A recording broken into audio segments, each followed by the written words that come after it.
Hello students, welcome to my channel Study with Didi. Today in this video we will discuss about a sample paper of class 10th English which was released by the CBSE. As you know, term first में सारे हमारे 40 marks के MCQs आने हैं, सभी subject के हमको MCQs आने हैं। तो सभी के मन में बहुत सारे डाउट्स थे कि किस प्रकार के क्वेश्चंस इसमें आएंगे। ओके तो सीबीएसई ने हमको सैम्पल पेपर भेज करके ये बहुत अच्छा कर दिया है कि हमको पता चल गया कि किस प्रकार के क्वेश्चंस हमारे पेपर में आने वाले हैं, सारे एमसीक्यूज कैसे होंगे, राइटिंग सेक्शन में कैसे क्वेश्चंस बनेंगे। तो चलिए हम देखते हैं, इसको सॉल्व करते हुए चलेंगे क्योंकि पूरा पेपर हम लोग सॉल्व करने वाले हैं, इसलिए ये एक वीडियो में नहीं हो पाएगा, हम इसको पार्ट्स में डिवाइड करेंगे। सबसे पहला जो हम इसका फॉर्मेट देखते हैं कि कैसा फॉर्मेट है। टाइम लिमिट है आपको 90 मिनट्स, मैक्सिमम मार्क्स है 40 मार्क्स। स्टार्ट करते हैं। सबसे पहले देखिए जो हमारा सेक्शन ए रहेगा रीडिंग सेक्शन, उसमें हमारा क्या रहेगा, पहला अनसीन पैसेज रहेगा जिसमें 10 क्वेश्चन रहेंगे, एनी 8 अटैम्प्ट करना है। उसके बाद जो सेकंड अनसीन पैसेज रहेगा उसमें आपको 8 क्वेश्चन होंगे, एनी 6 अटैम्प्ट करना है। इस प्रकार से हमको रीडिंग सेक्शन में 18 में से एनी 14 क्वेश्चन अटैम्प्ट करने हैं। मतलब यदि आपसे फर्स्ट पैसेज में 2 क्वेश्चन नहीं बन रहे हैं, कोई बात नहीं, छोड़ दीजिए। ओके, सेकंड पैसेज में आपको 2 क्वेश्चन नहीं बन रहे हैं, कोई बात नहीं, उसको भी छोड़ दीजिए। देन पर भी जो है वो है राइटिंग एंड ग्रामर सेक्शन, इसमें 12 क्वेश्चन होंगे जिसमें से हमको एनी 10 अटैम्प्ट करना है।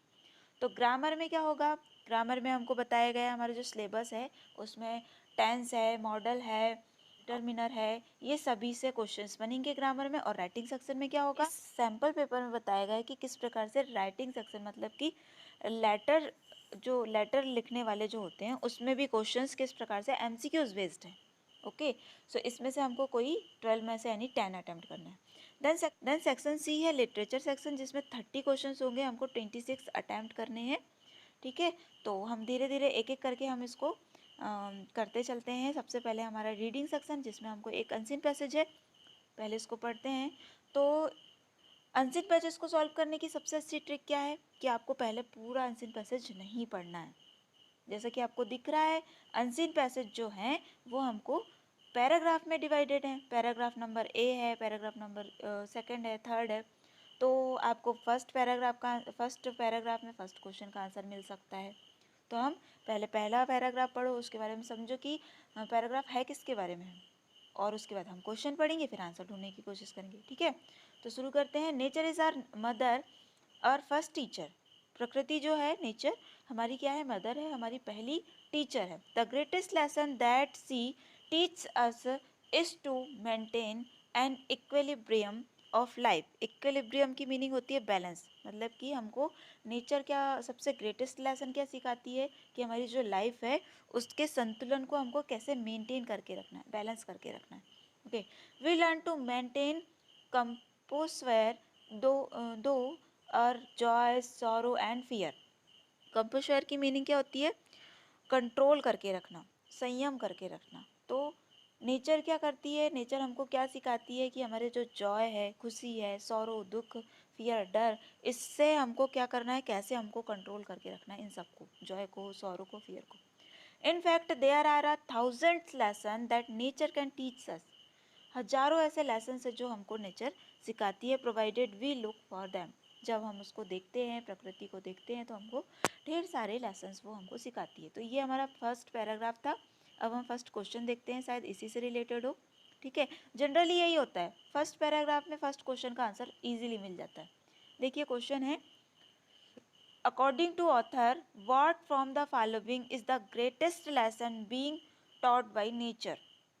ऑथर के अकॉर्डिंग इनमें से कौन सी चीज़ है जो कि क्या करती है, प्रकृति हमको सिखाती है। ठीक है, बैलेंस्ड इन अर इमोशन, हमारे इमोशंस में बैलेंस करके रखना। Portals to joy in life,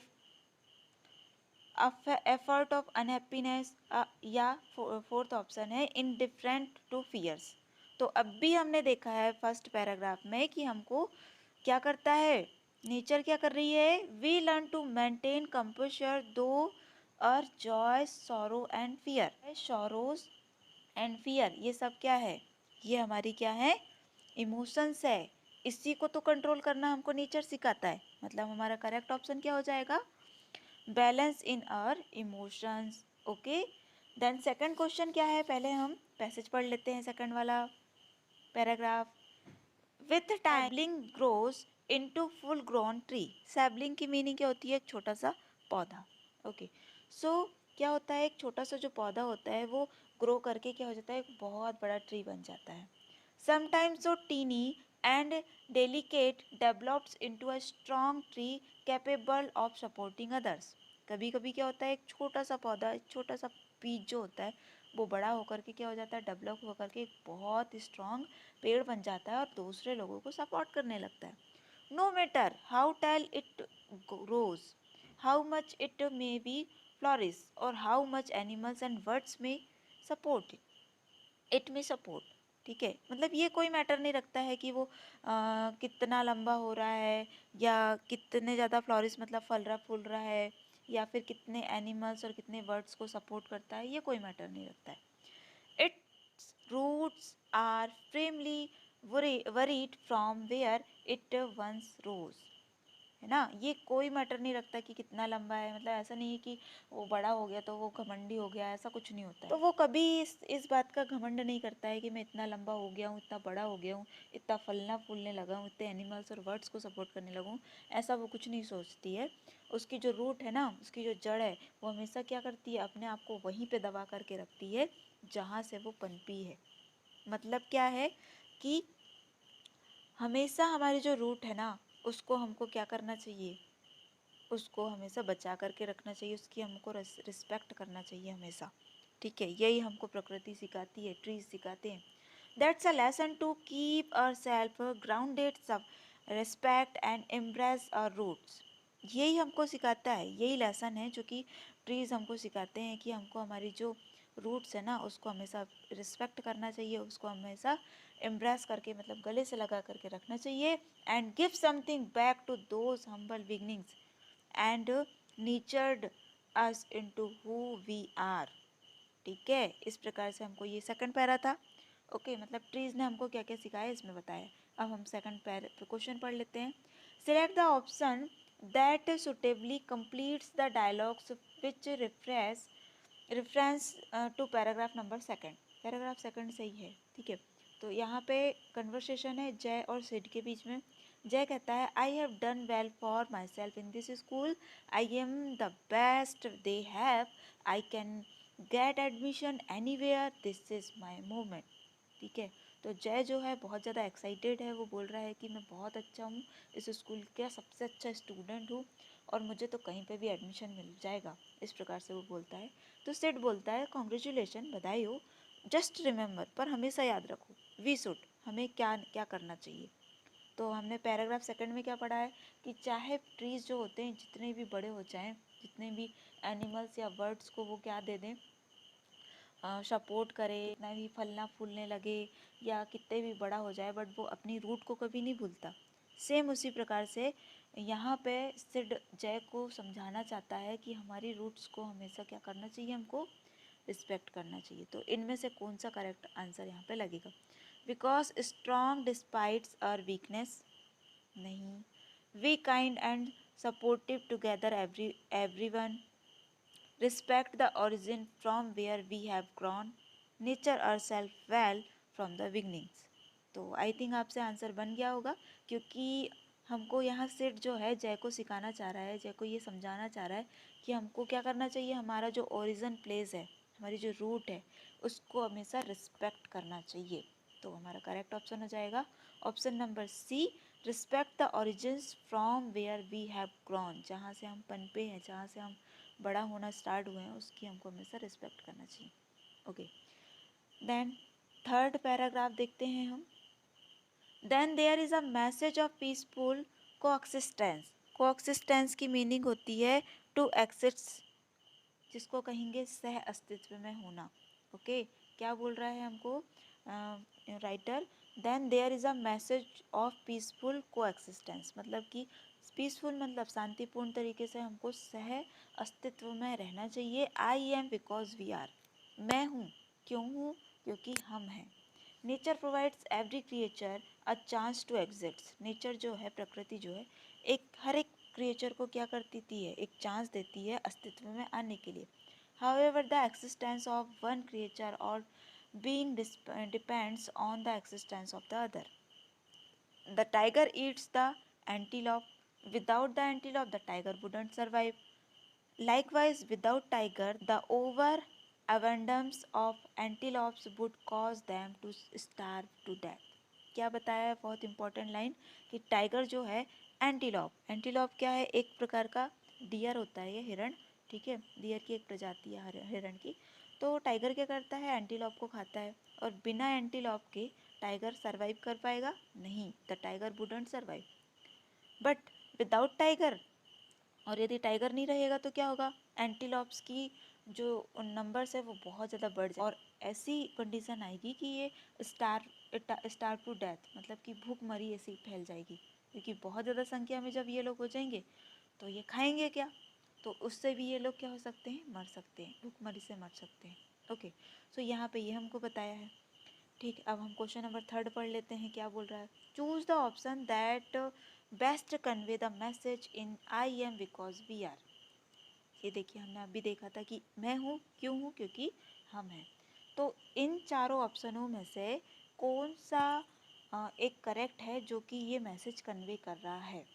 tigers are depends on antelope, tiger depend है किस पर, एंटीलॉप पर। हाँ, हमको पैसेज में टाइगर के बारे में तो बताया है, बट ये करेक्ट मैसेज कन्वे कर रहा है क्या, नहीं। Antelope are depends on tiger, antelope tiger पर डिपेंड होते हैं, ये तो बिल्कुल नहीं होते, जबकि टाइगर एंटीलॉप पर डिपेंड होता है ना। Humans are depends on animal, humans animals पर डिपेंडेड है। आगे देख लेते हैं, everyone is depends on each other, this is the correct option. Okay, everyone, इस पूरे वर्ल्ड में, इस पूरे नेचर में, everyone is depend on each other, एक दूसरे पर हम लोग क्या हैं, आश्रित हैं। ठीक है, ये आपने इकोसिस्टम में भी पढ़ा होगा, इन्वायरमेंट में, ठीक है, कि एक पौधा जो होता है उस पर एक छोटा सा कोई जीव होता है, वो डिपेंडेंट होता है, उसको और कोई खाता है, फिर उसको और कोई खाता है, फिर उसको और कोई खाता है। इस प्रकार से सभी लोग क्या होते हैं, एक दूसरे पर डिपेंडेंट होते हैं। ठीक है, तो यही मैसेज, ये हमारा जो ऑप्शन है, ऑप्शन नंबर डी, ये इस जो मैसेज है इसको कन्वे कर रहा है कि I am because we are, मैं हूँ, क्यों हूँ, क्योंकि हम हैं, मतलब सभी लोग एक दूसरे पर डिपेंडेंट है। ठीक है, तो करेक्ट ऑप्शन हो गया डी। देन पैसेज 4 में देखते हैं कि क्या है। I wonder if you have noticed that when birds और squirrel see a predator they give, predator की मीनिंग होती है hunter. Okay, they give out an alarm call to their fellow creature of the lurking danger. आप wondered हो जाएंगे, आश्चर्यचकित हो जाएंगे, सरप्राइज हो जाएंगे जब आप ये नोटिस करेंगे कि जो बर्ड्स होते हैं, पक्षी एंड स्क्वायरल्स जो होती है, जब वो प्रेडेटर को देखती है, प्रेडेटर मीन्स हंटर, जो शिकार करने के लिए शिकारी आता है ना, ठीक है, चाहे वो एनिमल हो या कोई ह्यूमन हो, यदि वो उनको देखती है और यदि वो लोग देख लेते हैं कि ये लोग हमारा क्या करने आए हैं, हंटिंग करने आए हैं, तो वो क्या करते हैं, they give out an alarm call to their fellow creature. वो लोग क्या करते हैं, एक प्रकार का साइलेंट या सीक्रेट अलार्म देते हैं, जिससे कि उनके जो फॉलो क्रिएचर हैं वो लोग क्या हो जाएं, अलर्ट हो जाएं ऑफ लर्किंग डेंजर। और लर्किंग मतलब होता है रिमेनिंग हिडन, मतलब छुप करके बैठ जाएं कहीं पे भी, ये जो डेंजर आई है, हंटर्स आए हैं, उनसे छुप करके वो बैठ जाएं, इसलिए वो क्या करते हैं, एक सीक्रेट अलार्म देते हैं। They put themself in danger to save the lifes of other. क्या करते हैं ये लोग, अपने आप को डेंजर में डालते हैं ताकि वो दूसरे क्रिएचर को सेव कर सके। Many animals like the salmon usually die after they spawn. Spawn की मीनिंग होती है अंडे देना, और सैल्मन क्या है, एक प्रकार की जो फिश होती है ना, एक प्रकार की फिश की एक प्रजाति है। ठीक है, तो मैनी एनिमल्स, जैसे कि सैल्मन जो मछली होती है, वो क्या करती है, जैसे ही वो अंडे देती है वो मर जाती है। ठीक है, but this doesn't stop them, पर ये सोच करके सैल्मन कभी अंडे देना बंद नहीं करती है कि यदि मैं अंडे दूंगी तो मैं तो मर जाऊंगी, तो फिर क्या मतलब ऐसा करने का, तो वो अंडे देना बंद नहीं करती है। ठीक है, मतलब सब एक दूसरे के लिए जी रहे हैं। One life extinguished for the betterment of other is a small price to pay। Small price to pay, एक छोटा सा प्राइस जो कि क्या करते हैं, पे करते हैं। वन लाइफ एक्सटिंग्यूस्ड, एक्सटिंग्यूस्ड की मीनिंग क्या हो जाएगी, समाप्त हो जाना या बुझ जाना, अपने आप को एंड कर देना। किस लिए? बेटरमेंट के लिए, किसी दूसरे के सुधार के लिए क्या करते हैं? अपने आप को वो लोग नष्ट कर लेते हैं। ठीक है, तो ये हमको सीख मिल रही है इससे। तो अब 4th नंबर का हम क्वेश्चन देखते हैं क्या है। What qualities do the birds and squirrel display when they warn others of a possible danger? Choose one option from the following. यहाँ पे कुछ ऑप्शंस है जो कि वर्ड और जो एनिमल्स होते हैं वो क्या डिस्प्ले करते हैं, मतलब क्या क्वालिटी उनके अंदर है जब वो डेंजर को देखते हैं तो। ठीक है, ऑब्जर्वेशन स्किल एंड अलर्टनेस। हाँ, अलर्टनेस तो होती है बट वो हमेशा ऑब्जर्वेशन करते हैं, हो सकता है ये भी, बट आगे देखते हैं। Tendency to get easily frightened, जल्दी से फ्राइटेंड हो जाते हैं, डर जाते हैं। Selfless assistance to help other, निस्वार्थ भाव से दूसरों की हेल्प करना। डिटर्मिनेशन टू प्रोटेक्ट देमसेल्फ, अपने आप को बचाने का डिटर्मिनेशन, निर्णय। सो देखिए लास्ट ऑप्शन तो रॉन्ग ही हो गया, सेकंड क्वेश्चन भी रॉन्ग हो गया, ऑप्शन रॉन्ग हो गया। फर्स्ट वाला हो सकता था बट नहीं हो सकता, क्योंकि हमको यहाँ पे हमने पैसेज में देखा है कि वर्ड्स और स्क्वायरल्स जो होती है अपने आप को खतरे में डाल देती है, मतलब सेल्फलेस होकर के दूसरों की हेल्प करती है। सो करेक्ट ऑप्शन क्या हो जाएगा हमारा? Option number C. Okay, then question number 5th भी हमारे पैराग्राफ 4 से ही है, इसको भी कर लेते हैं क्योंकि 4th हमने पढ़ चुके हैं। Select the option with the underlined words that can suitably replay lurking. Lurking means मैंने बताया है कि रिमेनिंग हिडन, अपने आप को छिपा करके रखना। ठीक है, जो वर्ड्स होते हैं, एनिमल्स होते हैं और जो स्क्वायरल्स होती हैं वो क्या करती हैं, एक प्रकार का सीक्रेट अलार्म देती है। जैसे ही वो देखते हैं कि कोई हंटिंग करने आया है तो वो उनके जो फेलो क्रिएचर हैं उनको लर्किंग करने के लिए, मतलब अपने आप को छिपा करके रखने के लिए अलर्ट करते हैं। तो लर्किंग की मीनिंग इन जो 4 सेंटेंसेस है उसमें जो अंडरलाइन वर्ड्स है उनमें से कौन सा वर्ड जो है वो सूटेबल हो रहा है। तो फर्स्ट ऑप्शन है देखिए, the policeman pulled up the person who was wondering aimlessly through the city. Wondering aimlessly मतलब घूमना, वंडरिंग मतलब घूमना, एमलेसली मतलब बिना मतलब घूमने वाले व्यक्ति को पुलिसमैन जो है पुल्ड अप द पर्सन, है ना, कहाँ पकड़ करके ला लेती है, जो कि सिटी में बिना मतलब के ही घूमते रहते हैं। तो बिना मतलब घूमना नहीं, लर्किंग मीन्स होता है छिपना। Okay, the thief knew that remaining hidden was the best strategy to avoid being catch. जो थीफ था उसको पता था कि अपने आप को रिमेनिंग हिडन, अपने आप को छिपा करके रखना ही सबसे बेस्ट स्ट्रेटजी है, किस लिए? टू अवॉइड बीइंग कैच, पकड़े जाने से यदि बचना है तो क्या करना है, अपने आप को हिडन करके रखना है। तो लर्किंग मीन्स भी क्या होता है, छिपना। ओके, सो हमारा करेक्ट ऑप्शन यही हो जाएगा।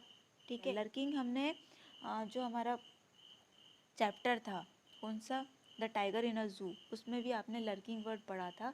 लर्किंग मीन्स होता है कि जो टाइगर है वो छुप करके देखता है, हिरण आ रही है, क्या कर रही है।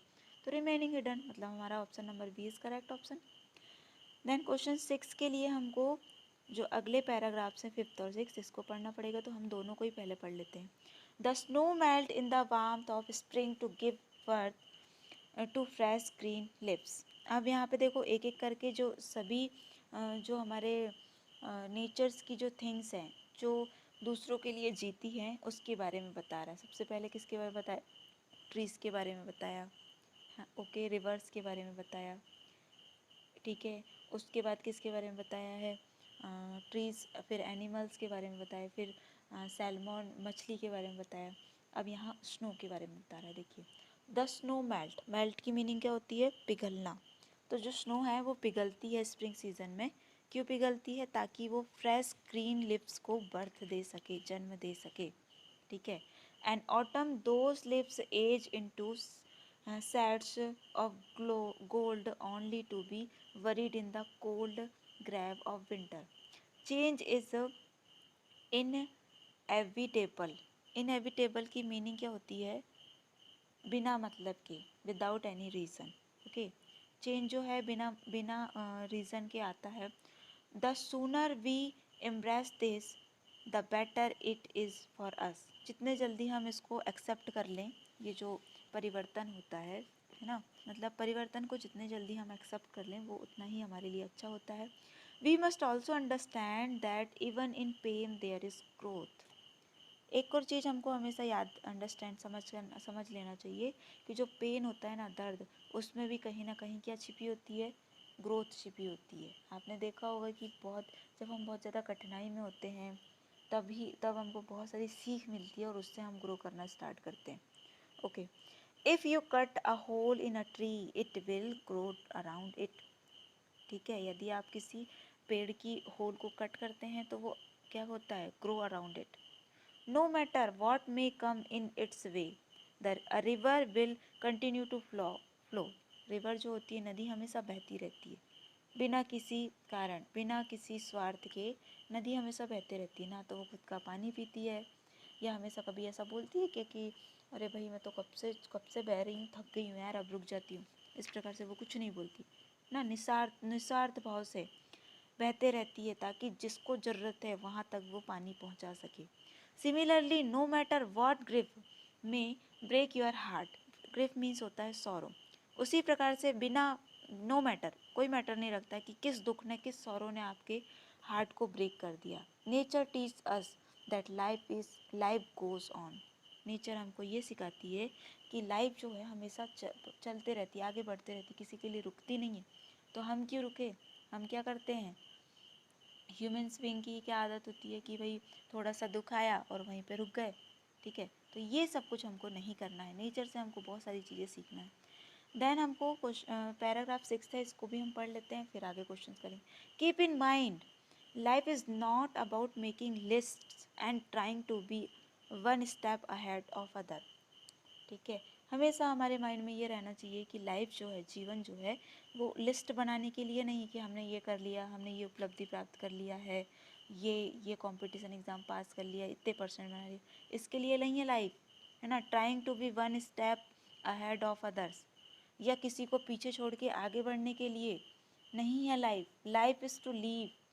लाइफ क्या है, लाइफ किस लिए है, जीने के लिए है। Take a break, stop being a work alcoholic. एक ब्रेक लीजिए, नेचर हमको बोलता है, राइटर हमको बोलता है कि आपको ब्रेक लेने की ज़रूरत है। वर्क एल्कोहलिक, एल्कोहलिक मीन्स क्या होता है, नशा। एल्कोहल होता है ना, जिसको हम नशा बोलते हैं, और वर्क एल्कोहलिक मतलब हो जाएगा जो काम के नशे में डूबा होता है वो व्यक्ति। ठीक है, तो हमको वर्क एल्कोहलिक बनने की ज़रूरत नहीं है, हमको टेक अ ब्रेक लेने की ज़रूरत है। एंड स्मेल द रोजेस, और स्मेल जो जो रोज़ की सुंदर सुंदर सी फ्रेगरेंस है उसको स्मेल करने की ज़रूरत है। To whatever makes you feel happy and most of all spend some time with nature to pick up invaluable lesson. और हमको यहाँ राइटर क्या बोल रहे हैं कि कोशिश करें जितना ज़्यादा हो सके हैप्पी रहने की, है ना, और जितना ज़्यादा हो सके टाइम किसके साथ स्पेंड करने की, नेचर के साथ स्पेंड कीजिए और बहुत सारे इनवैल्यूएबल लेसन उससे पिकअप कीजिए। ठीक है, तो ये हो गए हमारे 5th और 6th पैराग्राफ। हम क्वेश्चंस करते हैं। हम 4th और 5th क्वेश्चन हो गया था, 6th क्वेश्चन में आ जाते हैं। In the 6th question, a portmanteau words like smog. देखिए स्मॉग जो वर्ड है 2 वर्ड्स के कम्बिनेशन से बना हुआ है, स्मोक एंड फ्रॉग। ठीक है, तो इसको क्या हो गया, smog is a blend of words in which parts of multiple words are combined into a new word। मतलब कि कुछ वर्ड्स के पार्ट्स जो होती हैं, मतलब कुछ वर्ड्स से मिलकर के कंबाइन होकर के ये जो वर्ड बनते हैं, ठीक है, ये कहलाते हैं पोर्टमैन्टियोज। ठीक है, तो from the options given below select a portmanteau word that appears in the paragraph number 6। Paragraph number 6 में ये 4 ऑप्शन है, इनमें से कोई एक पोर्टमैन्टियो वर्ड है जो कि 2 या 2 से अधिक वर्ड को कंबाइन करके बने हुए हैं। तो सबसे पहले हम ऑप्शन देखते हैं। कोएक्सिस्टेंस है, वर्क एल्कोहलिक है, फुल ग्रॉन है और फ्लोरिस है। ठीक है, तो फ्लोरिस तो लग नहीं रहा है कि 2 वर्ड से कंबाइन होकर बना है, मतलब ये हमारा ऑप्शन हो गया रॉन्ग। ये 3 है। अब तीनों में से देख लेते हैं हम कि जो 6th वाला पैराग्राफ है उसमें कौन सा है। देखो वर्क एल्कोहलिक तो हमको मिल गया, ठीक है। को एक्सिस्टेंस तो नहीं है इसमें, ना ही फुल वाला है, मतलब हमारा करेक्ट ऑप्शन क्या हो गया, वर्क एल्कोहलिक, जो कि 2 वर्ड से मिलकर बन गया। वर्क मतलब काम, एल्कोहलिक मतलब नशा, ठीक है, मतलब काम के नशे में डूबने वाला व्यक्ति। ओके, सो हमारा करेक्ट ऑप्शन हो जाएगा ऑप्शन नंबर बी। क्वेश्चन 7 है, select the quality from paragraph number 3 that the author want to imbibe, ठीक है। क्वेश्चन कौन से पैराग्राफ नंबर 3। एक बार पैराग्राफ नंबर 3 फट से चलते हैं।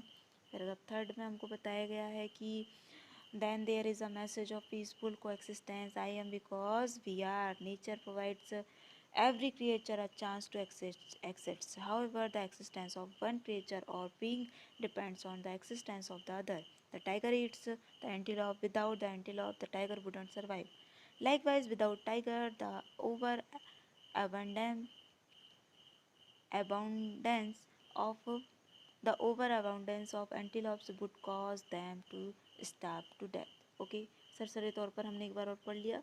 अब देखते हैं कि कौन कौन सी क्वालिटी इसमें बताई गई है, कौन कौन सी क्वालिटीज़। ओके, एक्सेप्टिव, सभी को एक्सेप्ट करके चलना है, यस, ठीक है, हमको बताया गया है कि सभी को हमको एक्सेप्ट करके चलना है।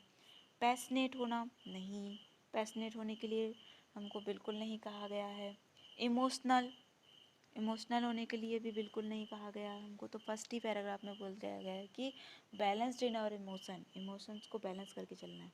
मतलब हमारा सेकेंड और थर्ड तो रॉन्ग ही हो गया, मतलब अब बाकी जो 2 बचे रेलेंट्स और परसेप्टिव्स ये करेक्ट हो गए, क्योंकि हमको नीचे ऑप्शन में दिए हैं any 3, 2 4th 5th, 1 3rd 4th, 1 4th 5th, 3rd 4th 5th, तो सेकंड और थर्ड तो रॉन्ग ही हो गया। पैशनेट होने के लिए बिल्कुल पैसेज ने नहीं बोला है और ना ही इमोशनल होने के लिए बोला है, मतलब हमारा करेक्ट क्या हो जाएगा, फर्स्ट, फोर्थ एंड फिफ्थ, जो कि हमारा कौन सा ऑप्शन है, option number C, first, fourth and fifth. Okay, इस प्रकार से ये क्वेश्चन भी कंप्लीट हुआ। Question number 8, which of the following is shown by the changes of season, season के चेंज होना इनमें से कौन सा ऑप्शन बताता है, ठीक है। The beauty of nature, nature's creativity, all seasons are equal, nothing last forever. Beauty of nature, प्रकृति की सुंदरता, नेचर्स क्रिएटिविटी, नेचर की जो क्रिएटिविटी होती है वो, ऑल सीजन्स आर इक्वल, सभी सीजन इक्वल होते हैं, ये तो हो ही नहीं सकता, ठीक है। नथिंग लास्ट फॉर एवर, कोई भी चीज़ कभी ख़त्म नहीं होती है ना, हमेशा आगे बढ़ते रहती है। देखो चेंजिंग ऑफ सीज़न, चाहे बरसात आ जाए रिवर बहते रहती, चाहे विंटर आ जाए नदी बहते रहेगी, बहुत ज़्यादा रेनी सीज़न आ जाए तब भी नदी बहेगी, बहुत ज़्यादा समर सीज़न आ जाए तब भी नदी बहेगी यदि उसमें पानी है तो। मतलब नथिंग लास्ट फॉर एवर, कोई भी चीज़ें, किसी भी चीज़ का कभी अंत, मतलब कि हमेशा बढ़ते रहती है, तो हमारा करेक्ट ऑप्शन यही हो जाएगा, option number D. Okay, then question number 9 है, what does the writer advice in paragraph number 6। Paragraph number 6 हमने पढ़ चुके हैं, तो इनमें से कौन सा एडवाइस राइटर देना चाहता है। Indulging in competition with others, दूसरों से कंपटीशन रख कर के आगे बढ़ना है, बिल्कुल नहीं। मेकिंग प्रायोरिटी लिस्ट, लिस्ट बनाना है, बिल्कुल नहीं, लिस्ट बनाने को बिल्कुल नहीं बोला ऑथर ने, ना ही किसी के साथ कंपटीशन करके आगे बढ़ने के लिए बोला। टेकिंग लाइफ सीरियस, लाइफ को सीरियस लेना है, ये बोला है, नहीं। Having free time for themselves, yes, हमको राइटर यहाँ कह रहा है कि हमको क्या करना है, अपने आप को फ्री रखना है ना, टेक अ ब्रेक। कोई राइटर ने हमको बोला है कि आप एक ब्रेक लीजिए और जितना ज़्यादा हो सके टाइम किसके साथ स्पेंड कीजिए, नेचर के साथ, ताकि आप पिकअप कर सकें किसी इनवैल्यूएबल लेसन को। Okay, so take a break, ये हमारा करेक्ट ऑप्शन हो जाएगा, मतलब कि हमको क्या करना है, having free time for ourselves, option number D is our correct option. Then last question है, choose the option that list the quote best expressing the central idea of the passage. ये हमारा जो पैसेज है, जो कि हमको क्या सिखा रहा है कि नेचर हमको बहुत कुछ सिखाती है, उससे हमको बहुत कुछ सीखने को मिल रहा है, तो हमको उसके साथ टाइम स्पेंड करना चाहिए। तो इसका सेंट्रल आइडिया इनमें से कौन सी चार में से एक लाइन क्या कर रही है, एक्सप्रेस कर रही सेंट्रल आइडिया, तो वो कौन सी है? फर्स्ट है नेचर सी परडम्स नो मिस्टेक्स, हर या इज़ या, हर एंड हर ने इज़ ने। ने की मीनिंग होती है नॉट मतलब नहीं, और या मतलब यस। मतलब यहाँ कहने का मतलब क्या है, जो हमारे राइटर हैं राल्फ वेल्डो इमर्सन, ये कहते हैं कि नेचर जो है वो क्या है, सी परडम्स नो मिस्टेक, नो मिस्टेक, कोई भी मिस्टेक को परडम नहीं करता है नेचर। एंड उसकी जो यस होती है उसमें यस ही होता हमेशा, और इसके नहीं में नहीं होता है। हाँ, करेक्ट सेंटेंस तो करेक्ट है ना, बट इस जो हमारा पैसेज है उसका सेंट्रल आइडिया ये एक्सप्रेस नहीं कर रहा है, मतलब ये रॉन्ग हो गया। Look deep into nature, nature को गहराई से देखिए, and then you will understand everything better, और उसके बाद आप सभी कुछ अच्छे से समझ जाएंगे। ये कहते हैं ए आइंस्टीन कहते हैं। तो यस ये कह रहे हैं क्योंकि हमको इस पैसेज में बताया गया है कि नेचर हमको बहुत कुछ सिखाती है, और हमको उसके साथ टाइम स्पेंड करके उसको डीपली लुक करना है और बहुत कुछ इसमें से सीखना है। ठीक है, आगे ऑप्शन और देख लेते हैं, ये तो करेक्ट हो ही गया है, और आगे देख लेते हैं। नेचर नेवर डिसीव्स अस, डिसीव्स यानी धोखा देना, नेचर हमें कभी धोखा नहीं देती है। It is we who deceives ourself, ये वही होते हैं हम खुद ही अपने आप को धोखा देते हैं। तो यस सही है, ये सेंटेंस तो सही है, बट पैसेज में ऐसा बिल्कुल नहीं बताया है, तो ये भी रॉन्ग हो गया। All the ugliness of the world can best to be forgotten in the beauty of nature, जितनी भी अगलीनेस है वर्ल्ड की उसको भूला जा सकता है। कैसे भूला जा सकता है? ब्यूटी ऑफ नेचर, प्रकृति की सुंदरता से। सेंटेंस करेक्ट है, बट इस पैसेज का सेंट्रल आइडिया बिल्कुल एक्सप्रेस नहीं कर रहा है। इसका करेक्ट सेंट्रल आइडिया क्या हो सकता है? Option number B, look deep into nature and then you will understand everything. Okay, so इस प्रकार से हमारे 10 क्वेश्चन पैसेज नंबर फर्स्ट के होते हैं कंप्लीट। वैसे तो एनी 8 अटैम्प्ट करना था, बट हमने पूरे कर लिए हैं। ठीक है, तो इस प्रकार से आपको पैसेज को सॉल्व करना है। आई थिंक आपको समझ में आ गया होगा। ये हमारा पार्ट 1 है, क्योंकि वीडियो बहुत लंबा हो जाएगा, इसलिए पार्ट सेकंड, पार्ट थर्ड, इस प्रकार से इसको पार्ट पार्ट में हम लोग सॉल्व करेंगे। अगले वीडियो में हम इसका नेक्स्ट पैराग्राफ देखेंगे और ग्रामर देखेंगे, और थर्ड वाले पार्ट में फिर हम इसका पूरा लिटरेचर वाला सेक्शन देख लेंगे। सो आई थिंक आपको अच्छा लगा होगा। यदि अच्छा लगा हो तो please like and subscribe my channel. Thank you for watching my videos.